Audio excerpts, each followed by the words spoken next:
I chose for this presentation an article by Hayes Posts, published in October 2020, that reported on a Kansas officer that forcibly handcuffed an autistic minor, resulting in a teen getting his wrist broken. The officer, who has not been named, received a call about a boy with an unleashed dog and went to tell him to keep the dog on his leash, this being the fourth time the officer had warned the teen about it.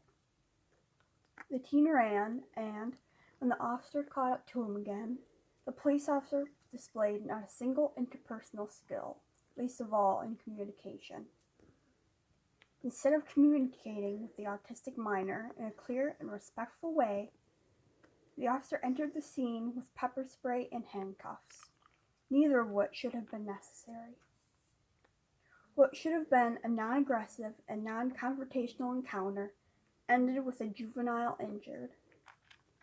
If the officer had utilized interpersonal skills, everyone could have come out, if not happy, at least safe and healthy. When criminal justice professionals don't utilize their interpersonal skills, there can be dire consequences, not only to the officer, but those around them as well, as opposed to using their skills and coming out of the situation with a positive outcome. One skill that is essential for officers to do their job safely and efficiently is communication, both verbal and nonverbal. The communication skill is beneficial when dealing with both criminals and colleagues, especially when it comes to safety. This case, however, lacked either of these communication types. In this encounter between officer and teen, safety was obviously not the officer's first priority, as by the end of it, a minor was manhandled, forcibly cuffed, and had his wrist inevitably broken. No matter how unruly a suspect is, or how much they don't listen, it is criminal justice professionals' duty to deal with any situation as carefully and tactfully as possible. Even if the officer was faced with a suspect who was 6'5" and a bodybuilder, rather than an autistic teen, he should have still used safety protocol taught to him to get everyone involved with the situation unharmed and safe, something he failed to do miserably. Though there are few things I recommend doing the same as the officer in this situation, there are many things I would steer clear of. The first behavior that I'm against is the officer's intolerance.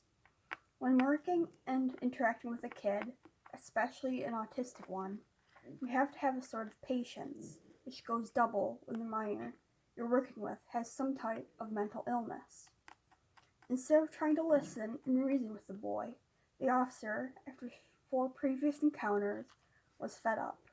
He most likely took his frustration out on the kid, whether it was deserved or not.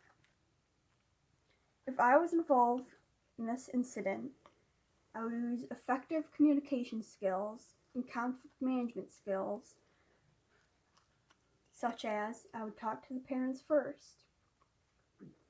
I would ask the boy what his favorite thing is, such as a red or a glitter, and I would use the leash so he would be interested in using it. I would offer rewards for when I passed and saw him using a leash, maybe give him a pack of gum and the dog a bone or a treat. And as a last resort, I would find the parents, as the teen is a minor, so it is ultimately the parents' fault if he broke the law. Overall, there are many things I learned from this course, both in communication and interpersonal skills. I will use these skills in my day-to-day life, in my education moving forward, and my future career. Thank you.